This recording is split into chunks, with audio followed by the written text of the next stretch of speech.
Saudações, esse é o podcast Assunto de Trabalhador, que é o seu guia jurídico idealizado pela Vicência Advocacia com o apoio do Instituto Edésio Passos.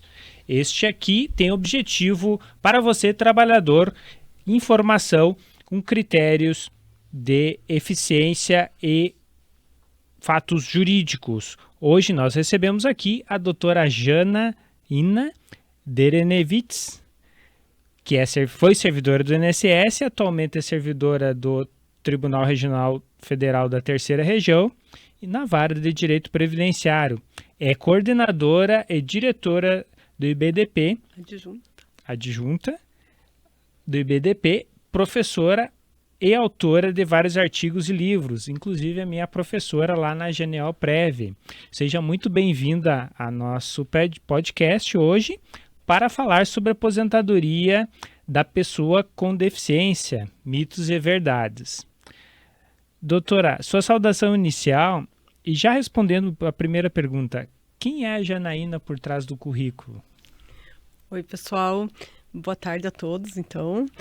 Muito obrigada pelo convite, Ronilson. Fiquei muito feliz com esse convite. E essa é uma pergunta muito difícil falar de si mesma, né? Mas vamos lá. Eu posso dizer que eu sou uma pessoa destemida. Adoro ajudar as pessoas, então acho que eu me encontrei sendo servidora pública, que o sentido da palavra, né, é servir ao próximo. Então, quando eu pude ajudar as pessoas lá no INSS, eu fiz. Hoje no tribunal eu tento também fazer o máximo que eu posso.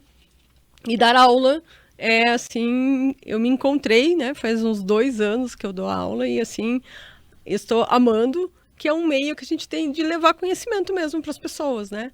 E tentar, assim, ajudar o máximo de pessoas que a gente puder. Então, acho que essa é a Janaína, a pessoa que gosta de ajudar e é feliz com tudo isso. Você está escutando Assunto de Trabalhador. Se inscreva nas nossas redes sociais e acompanhe a Vicência Advocacia e o Instituto Edésio Passos e dê um like neste vídeo, compartilhe também. Quanto à questão da nomenclatura, como é que funciona, doutora? PCD, a gente sabe que há todo um preconceito social em volta disso. Gostaria que tu comentasse um pouquinho disso.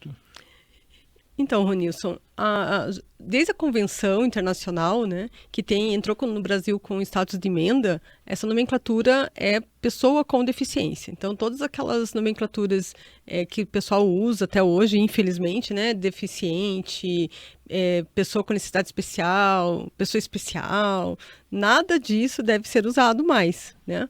Porque todas essas nomenclaturas trazem uma carga muito pejorativa, né? E daí faz até com que a pessoa com deficiência não se aceite, né, como pessoa com deficiência, justamente porque tem essa carga aí de preconceito, principalmente com as atitudes das pessoas preconceituosas, né, capacitistas.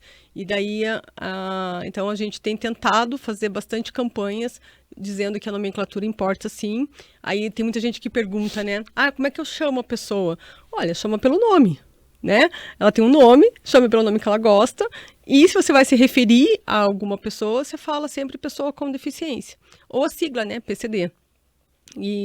Mas nunca usar a palavra deficiente para pessoas, né? Usar sim para ambientes, né? O ambiente é deficiente, o local é deficiente, mas as pessoas não.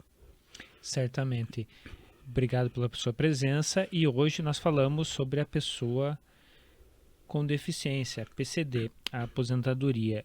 Doutora, sabemos que há um tratamento diferenciado para a pessoa com deficiência.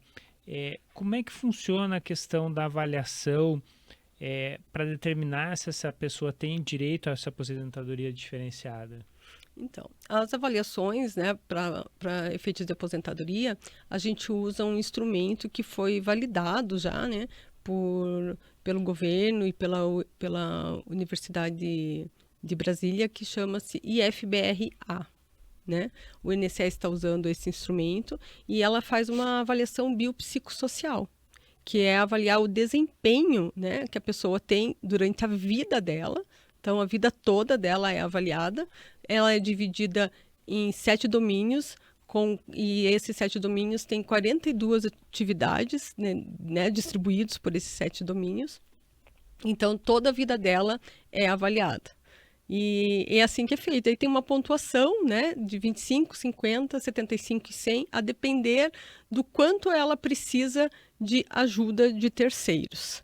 Então, ela vai ganhar 100 pontos se ela faz atividade da mesma forma que uma pessoa sem deficiência. Então, na mesma velocidade, da mesma forma, sem usar nenhum tipo de apoio, nem ajuda, nem adaptação, na mesma velocidade, na mesma segurança. E ela sempre vai ter que ser comparada com uma pessoa sem deficiência da mesmo nível dela, né? Mesmo nível de escolaridade, mesma idade. Eu até coloco, né? A portaria não diz isso, mas eu coloco que até às vezes no mesmo gênero, a depender de qual atividade que está sendo avaliada ali. Mas é mais ou menos isso. Aí 75 pontos ela vai receber se ela precisar de um mínimo de apoio, qualquer adaptação que ela faça no ambiente, ou ela adapta para ela mesmo, né, poder realizar essa atividade, ela já ganha 75 pontos.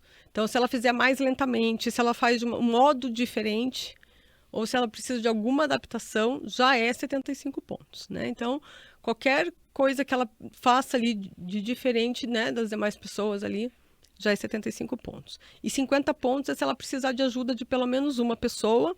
Essa pessoa pode fazer uma parte da atividade ou ela só está ali para supervisionar. Não precisa participar, mas precisa de uma supervisão. Daí ela vai ganhar 50 pontos. E 25 é se ela não faz a atividade, né? Porque ela precisa que alguém faça para ela, ou ela precisa de pelo menos 2 pessoas ou mais para realizar aquela atividade. Aí ela já vai ganhar 25 pontos também. Então, a avaliação é feita como é feito esse desempenho, né? E são mais ou menos essas pontuações, assim, falando em grosso modo aqui, né? Para resumir aí, né, o pessoal, assim, tem bastante coisas aí, né, por trás dessas avaliações, mas resumindo é isso. Continuando aqui, doutora,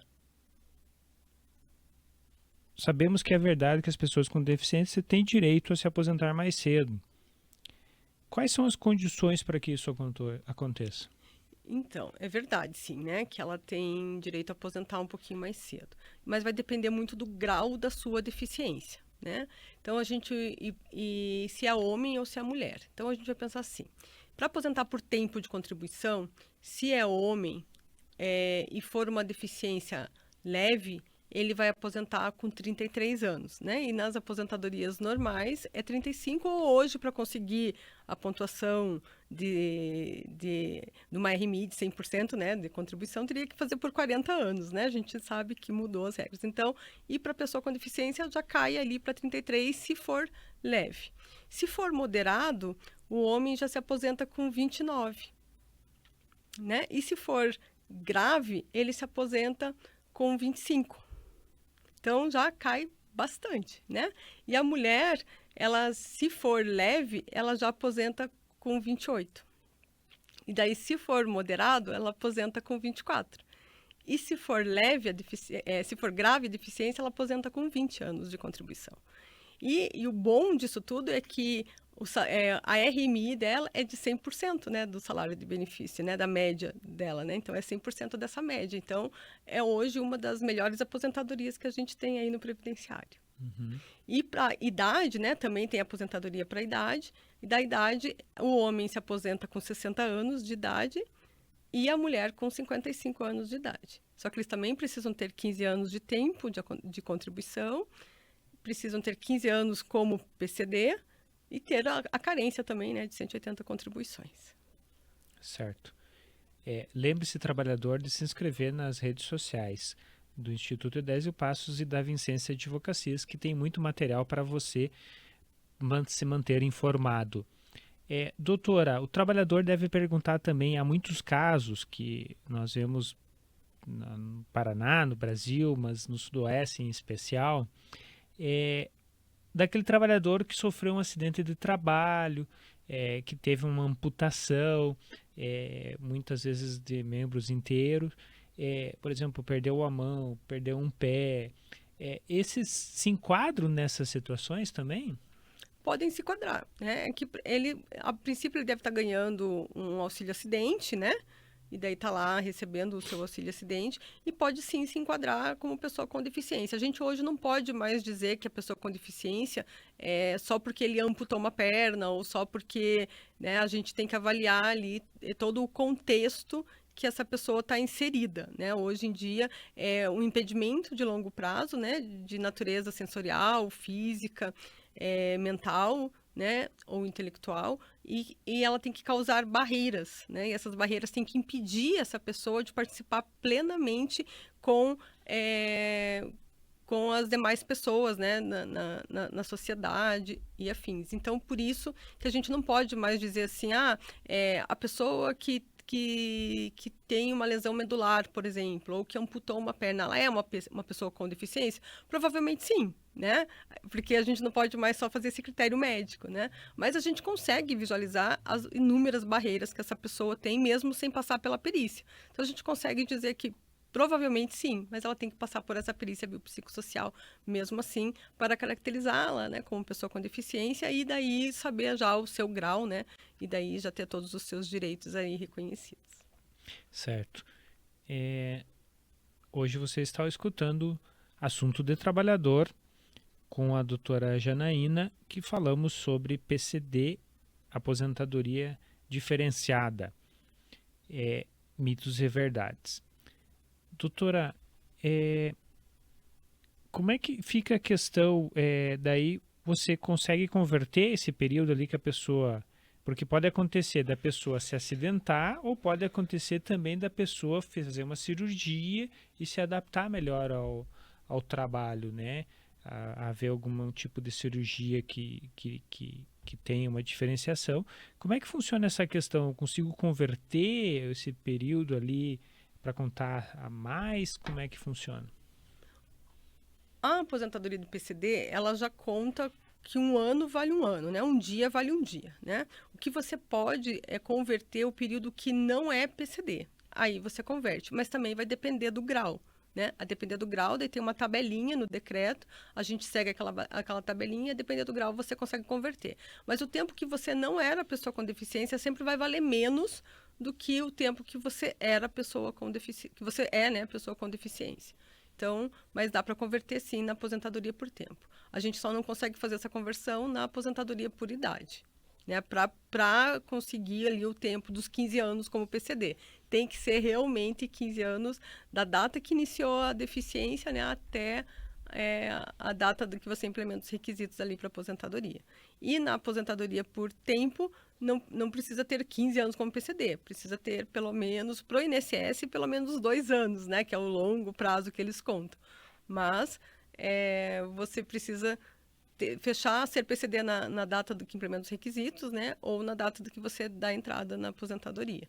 E aí você consegue converter todo o período que você ainda não era PCD. Certo. Você, trabalhador que tem dúvidas quanto a isso, compartilhe esse vídeo, curta este vídeo, e também devemos lembrar aqui, apesar de não ser o assunto principal, doutora, é a questão do amparo social, né, o BPC-LOAS, né? Isso.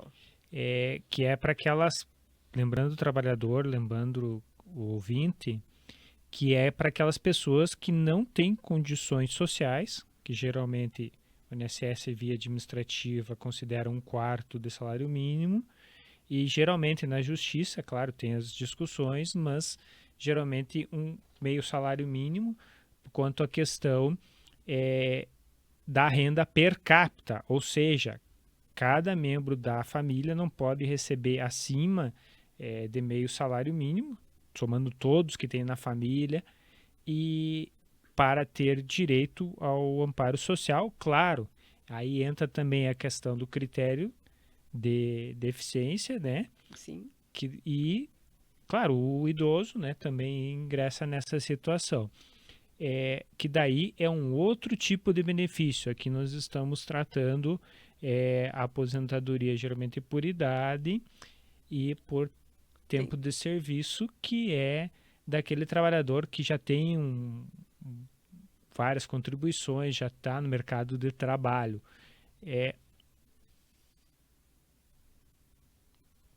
Tem algumas questões, doutora, da pessoa PCD, ela pode perder o benefício? Tem algumas situações que a doutora gostaria de destacar? Então, ela pode ficar sem o benefício quando é o LOAS, né? Esse benefício da prestação continuada, né, para as pessoas mais carentes. É feita uma avaliação a cada 2 anos, né? Então, o INSS convoca essa pessoa e ela pode acabar perdendo se o INSS entender que essa deficiência ela é leve, né? Porque o INSS não concede, né, para quem tem deficiência leve.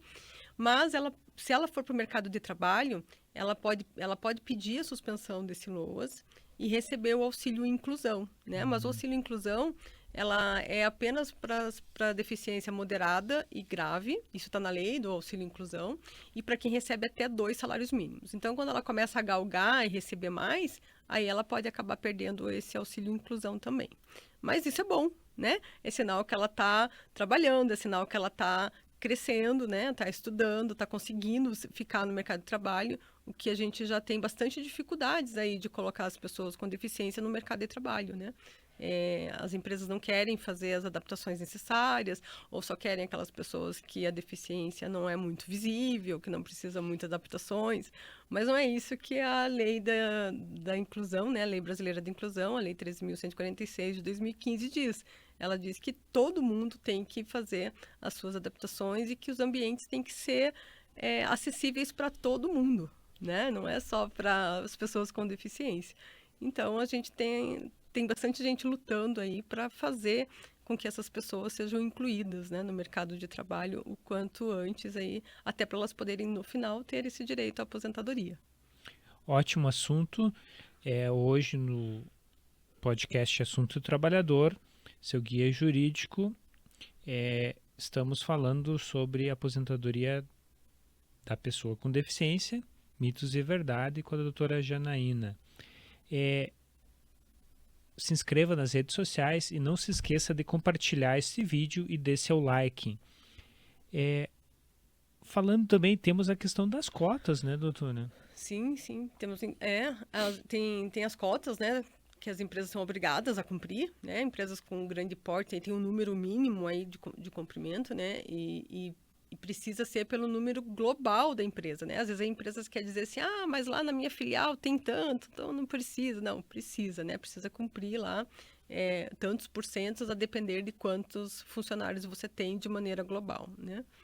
E é muito difícil, né, conseguir. Tem desculpas, assim, de vários naipes, né? Dizendo que não tem pessoas com deficiência o suficiente. Gente, olha, pessoas que têm nível assim de escolaridade bom, que são pessoas com deficiência, olha, tem um número tão grande que dá para cumprir toda a cota que existe aí. Só para vocês terem noção de como tem bastante gente boa, desempregada, né? E a gente tem também um emprego apoiado, que são várias... É um projeto, né, do governo federal, e tem várias ONGs já trabalhando com esse emprego apoiado, vários lugares, né, que trabalham com esse emprego apoiado, que ajudam as pessoas a entrarem no mercado de trabalho, né? E eles começam, por incrível que pareça, trabalhando a família. Porque às vezes a família super protege demais e acaba não deixando essa pessoa com deficiência sair para a vida, literalmente, né? Então tem bastante projetos sobre isso também, e faz com que essa pessoa daí consiga entrar no mercado de trabalho, aí, estudar e ver as suas habilidades. E eles trabalham muito com o fato da empresa primeiro contratar essa pessoa com a habilidade que ela tem e que vai ser útil para aquela empresa. E depois eles começam a trabalhar com que a empresa ajude essa pessoa a ir para a formação que ela deseja, né? E tem dado bastante certo. Pelo menos em São Paulo a gente tem ouvido falar que tem bastante projetos assim dando bastante certo. E é bem legal. Porque tá todo um estigma, todo um preconceito por trás disso, né? É uma inclusão social, né, doutora? Sim, tem que ter essa inclusão, né? É por isso que tem bastante. Hoje em dia a gente tem falado bastante dessa inclusão, né? Tá tendo até agora as Paralimpíadas, né? E o pessoal tem falado bastante disso, né? De que é bom promover a Paralimpíadas para poder promover e mostrar para as pessoas com deficiência que elas podem correr atrás, que elas podem estudar, que elas podem ver qual é a sua habilidade e ir atrás dessa habilidade e ficar e vender essa habilidade no sentido de olha, eu posso ser útil aí na sua empresa, né? Eu tenho uma habilidade X ou Y e eu posso ajudar bastante essa empresa a crescer. E o pessoal está começando a entender isso, né? Aos pouquinhos, ainda é um trabalho de formiguinha, mas eu tenho esperança de que as coisas vão mudar. Tem bastante auditor do trabalho brigando por isso e em cima, né? Para as empresas preencherem as cotas com quem realmente precisa da cota. Exatamente. Hoje você está escutando o assunto do trabalhador com a doutora Janaína. O Ministério Público do Trabalho também tem uma grande atuação quanto a isso, né? Quanto à questão das cotas. Não se esquecendo, trabalhador, que você que é PCD, você mesmo trabalhando numa empresa privada, CLT, você também tem uma certa estabilidade, porque para te mandar embora, a empresa tem que preencher a cota com outras pessoas. E muitas vezes, nós conversávamos anteriormente em off aqui, que a empresa não cumpre isso, né, doutora? É verdade. Eu vejo bastante auditores fiscais comentando que eles sempre pedem para as empresas realmente colocarem além da cota, né? Justamente porque se precisar mandar alguém embora, a cota está ali preenchida e você não precisa colocar outro no lugar. Mas geralmente está faltando gente para a cota, né? Eles às vezes querem só aquela deficiência que é menos visível ou que as pessoas não precisam de tantas adaptações na empresa, né? E daí acabam arranjando várias desculpas de que ou colocam aqueles anúncios, né? Ah, eu preciso só para cargos inferiores, não dizendo que cargo inferior seja ruim, mas às vezes as pessoas com deficiência, às vezes têm uma escolaridade melhor e às vezes não quer se sujeitar a trabalhar num cargo que não é compatível com o estudo que ela fez, que ela conseguiu, né, concluir. E às vezes a pessoa que pode preencher aquela vaga que eles colocam ali, às vezes a pessoa não tem aquela adaptação e a empresa também não quer adaptar para que ela possa exercer aquele cargo, né, que a empresa quer. Então a gente fica nesses impasses assim, né, da empresa não fazer o que precisa ou jogar e às vezes nem coloca, né, qual é o cargo, né? Então às vezes a pessoa não coloca cargo, não coloca salário e às vezes só coloca assim, para deficiência auditiva, para deficiência visual, tá? Daí as outras deficiências elas nem vão atrás, né? Uhum. E na verdade não pode fazer isso, né? Ela tem que abrir vagas para pessoas com deficiência, ponto. Né? E daí chamar lá, né? Daí pode até colocar, né, para cargo administrativo, para cargo, né, que a empresa está precisando ali, mas chamar as pessoas para conversar, para fazer entrevista. Isso a gente não vê acontecendo. E se for uma pessoa que tem alguma lesão medular e que use cadeira de roda, aí pronto, né? Elas são as mais difíceis de serem incluídas, né? Por causa de toda a adaptação que a empresa precisa fazer em banheiro, na entrada, em rampas, né? E tudo mais. E a gente vê assim que esse custo para a empresa não é tão alto assim, né? Uhum. Mas elas não querem fazer. Então, os auditores ficam bastante em cima aí para fazer todas essas acessibilidades, até porque as empresas têm que ser acessíveis, né? Os lugares hoje têm que ser acessíveis para todos. Não é uma coisa que, é só a empresa, né? É todos os ambientes, né? Tem que ter essa estrutura, né? Para todos os tipos de deficiência. E a gente vê aí que nem metade, né? Dos locais tem essa acessibilidade ainda no Brasil. Então, a gente tem aí um belo caminho ainda para trilhar e brigar bastante aí para conseguir. Exatamente. Hoje o assunto do trabalhador, nós falamos sobre a aposentadoria da pessoa com deficiência. Doutora, a questão que muitas vezes agora está em voga, assim, está num ritmo, Augusto Cury fala que é a indústria dos laudos, a indústria de localizar. Mas, enfim, a questão do autismo entra também nessa questão da deficiência quanto à questão para aposentadoria? Olha, hoje em dia a gente não pode mais falar em CID, né? Então, não é mais um CID que caracteriza se ela é ou não pessoa com deficiência. Então, qualquer deficiência mental, intelectual, pode se enquadrar como pessoa com deficiência, né? Desde que ela faça a perícia biopsicossocial e consiga ali comprovar, né, as barreiras e a sua dificuldade aí de interação com as demais pessoas, né? De forma igualitária aí como as demais pessoas. Aí, então, assim, eu vejo assim que tem muitos alunos que perguntam: eu tenho um cliente autista, ele é PCD? Eu sempre respondo: eu não sei, né? A gente precisa avaliar essa pessoa, né? Ela precisa passar por essa avaliação biopsicossocial para ver, né, quais são as barreiras que ele enfrenta, quais são as dificuldades que ele enfrenta, né? E não é qualquer barreira, né? Essa barreira ela tem que impedir essa pessoa de participar plenamente na sociedade, né? Como de forma igualitária com as demais pessoas. Então, eu acredito que hoje qualquer CID pode ser avaliado. Uhum. Plenamente. Assunto do trabalhador, seu guia jurídico. Se inscreva nos nossos canais e compartilhe este vídeo. Doutora Janaína, nós devemos lembrar, inclusive, que o autismo, né, para quem tem filhos autistas, é plenamente necessário e a lei determina que a criança tem acompanhamento de professor especializado na escola. Tem que lutar por isso, né? Especializado. Não é aquele professor que muitas vezes infelizmente a gente verifica que ocorrem, de não ter o professor ou ser um auxiliar que não tem não é especializado, não tem o curso adequado, né? Muitas vezes estagiários, inclusive, a gente verifica de acompanhamento tão necessário quanto a isso. E há muito uma barreira, né, doutora? Há muito um preconceito ainda que nós temos que pular quanto a isso.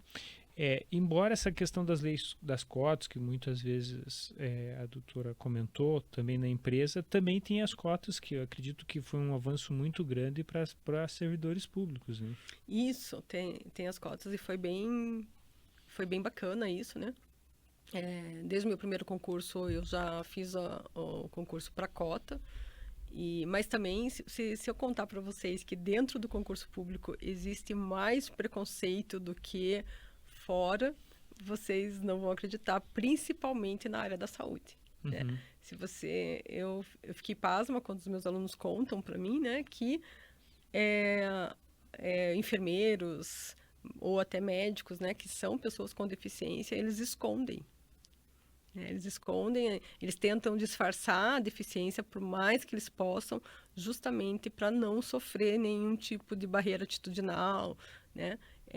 Ou preconceitos velados, né?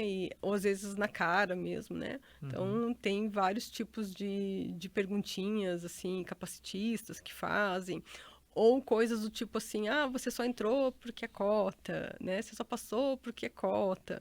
E às vezes, se você olhar as notas são idênticas às notas da ampla concorrência, né? A diferença às vezes é muito pouca. Às vezes a pontuação, assim, a ampla concorrência passou, sei lá, com a nota de corte 8,5 e ela entrou com 8,6. Então ela entrou mais do que a linha de corte, entende? Então, assim, a prova é a mesma, né? Então, mas existe bastante isso. Mas foi um avanço, sabe? E também está sendo um avanço dentro do serviço público, o pessoal fazer esse trabalho de como tratar o servidor público, né? Pessoa com deficiência, principalmente as deficiências mentais, que é muito difícil de ser analisada e de ser considerada PCD, né? Então, eu vejo assim que tem bastante pessoas ali que agora estão se descobrindo autistas, daí nível de suporte 1 ou 2, que eu não sou muito a favor desses níveis, assim, porque eu acho que depende muito do ambiente, né? Esse suporte pode variar, né? Mas isso, acho que um médico, né, neurologista sabe explicar melhor do que eu isso, mas eu ouço bastante sobre esse assunto e eu acabo concordando com isso, porque a depender do ambiente que essa pessoa está, ela está mais tranquila, ela está mais adaptada, as pessoas, ela tem mais confiança, então show de bola. Se está num ambiente muito hostil, com muitas pessoas, ela acaba tendo mais dificuldade de conseguir interação. Então, e hoje no serviço público esse tratamento está sendo mudado. Eles tinham muito uma visão de que a pessoa com deficiência era obrigada a ser plenamente capaz de exercer todas as atividades que estavam descritas lá, sendo que a pessoa que não é pessoa com deficiência não precisa. Uhum. Né? Então, ela sempre tinha que ter uma capacidade plena para o trabalho. E a pessoa sem deficiência não. Isso está mudando também. Agora, eles já estão vendo que ninguém tem uma capacidade plena, né? Para tudo na vida. Todo mundo tem uma habilidade melhor num lado, um pouquinho menor no outro. Então, agora o pessoal está começando a entender isso e a tratar de forma igualitária aí as pessoas. E isso é bacana de ver. Mas também com passos, né, de tartarugas aí, com muita luta das pessoas com deficiência dentro do serviço público, né? Então a gente tem lutado muito para conseguir isso e eu vejo assim que as coisas estão mudando. Isso é muito bom. Sim, exatamente. Parabéns por essa luta, parabéns pela atitude tua. É uma excelente professora, dando uma aula hoje aqui no nosso podcast. Doutora, as pessoas com deficiência podem trabalhar em ambientes salubres ou perigosos? Pode. Não tem nenhuma vedação legal proibindo isso. A gente vê também as empresas também não querendo contratar, dizendo, porque o local é perigoso, é insalubre. Bom, se é perigoso para a pessoa com deficiência, é perigoso para as pessoas sem deficiência. Então, esse lugar tá ruim para todo mundo. Né? Então vamos rever aí como é que tá esses EPIs, esse local aí, porque ele tem que ser seguro para todos, né? Então a pessoa com deficiência pode trabalhar em local insalubre e deve receber o mesmo tratamento que as pessoas sem deficiência, os mesmos equipamentos, tudo igual, tem que ser tratada da mesma forma. O máximo que precisa ser feito, às vezes, é adaptar o local, né? Para que ela consiga desenvolver o trabalho a depender do que ela necessita ali. Mas ela pode trabalhar assim, sem problema nenhum. Inclusive, esse período depois pode ser convertido na aposentadoria também. Né? Só não pode ser junto, só não vai ter as duas conversões, né? A conversão de ser PCD e a conversão do período ali de agentes nocivos, né? Mas esse período vai ser contado como não PCD e vai ter uma conversão conforme o grau da deficiência. Uhum. Então, tem uma tabelinha também, né? No decreto 3.048 da Previdência ali, que é o regulamento, né, da Previdência Social, tem uma tabelinha ali no artigo 70 e seguintes, e daí, usando aquela tabelinha ali, dá para converter esse período trabalhado ali, se tiver tudo certinho no PPP e tal, dá para fazer essas discussões também, sem problema nenhum. Excelente, doutora. Indo quase para a nossa conclusão, doutora, quais que são os mitos mais comuns sobre a aposentadoria da PCD e que você já encontrou e como é que desmistificá-los deles? Então, tem um que é super, que eu adoro assim falar, que a galera fala assim, as pessoas com deficiência intelectual, mental, não podem receber a aposentadoria da pessoa com deficiência. Oi?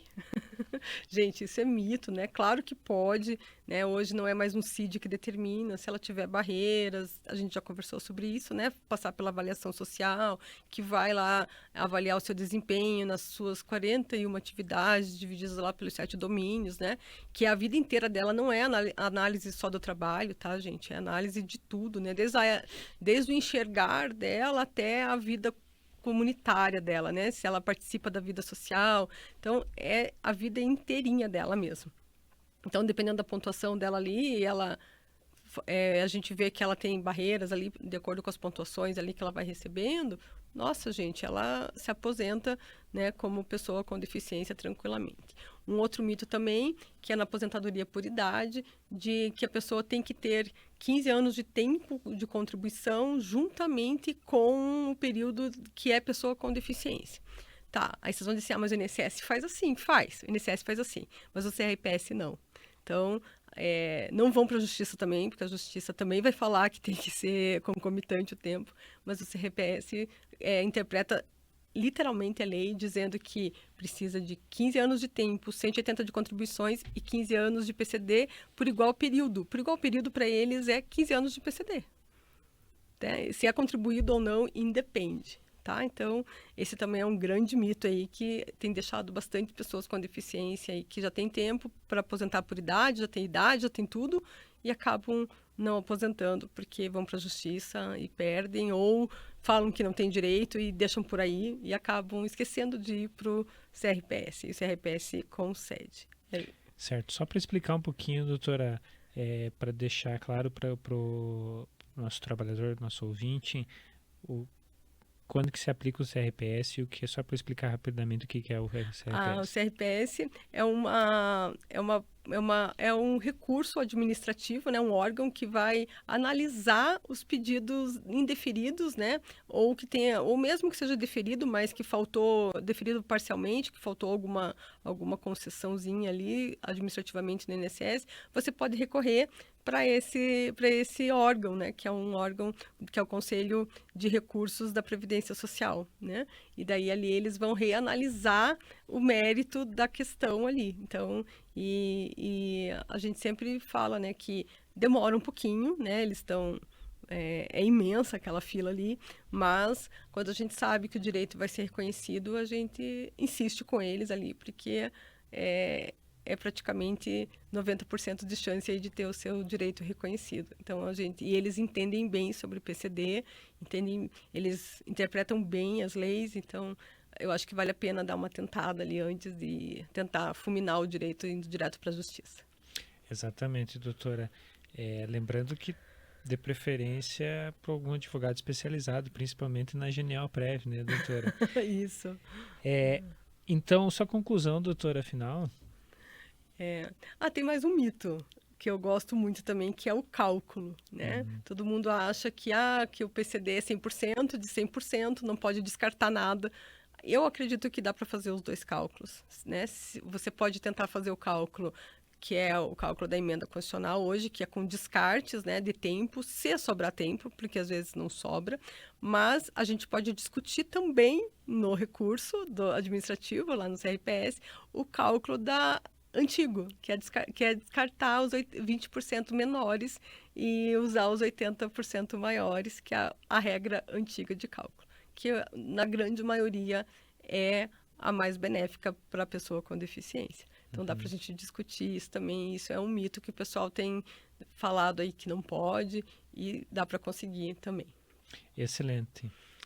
E para terminar, né, que você já tinha me falado para terminar, bom, eu só quero agradecer, né, o convite por estar aqui falando de um assunto que eu amo, que é a pessoa com deficiência. Eu sou uma pessoa com deficiência e eu quero deixar um recado, assim, que se você tem um filho que é uma pessoa com deficiência, não segure muito, assim. A gente sabe que a gente tem medo de soltar o filho, né, porque tem lá as suas dificuldades, mas o quanto você ensinar ele a se defender desse mundo e colocar ele, e se você tiver condições, né, procurar ONGs que façam com que te ajudem a fazer com que esse filho consiga se desenvolver o máximo que ele puder, da forma dele. Ser diferente é lindo, porque todo mundo é diferente.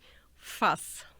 Não tenha medo, mãe, não tenha medo, pai, porque eu só consegui chegar onde eu estou falando para os meus pais que eu ia à luta. E eu estou aqui, eu posso dizer para vocês que não é fácil, mas é possível. E a gente sabe, né? Cada um tem a sua limitação, as deficiências, eu sei que as deficiências mentais, intelectuais são as piores, né? Mas no seu tempo, no seu ritmo, tudo é possível. Excelente. Muito obrigado pela sua presença e você escutou aqui o podcast Assunto do Trabalhador, hoje com a doutora Janaína falando sobre a aposentadoria da pessoa com deficiência. Um grande abraço e até o próximo programa.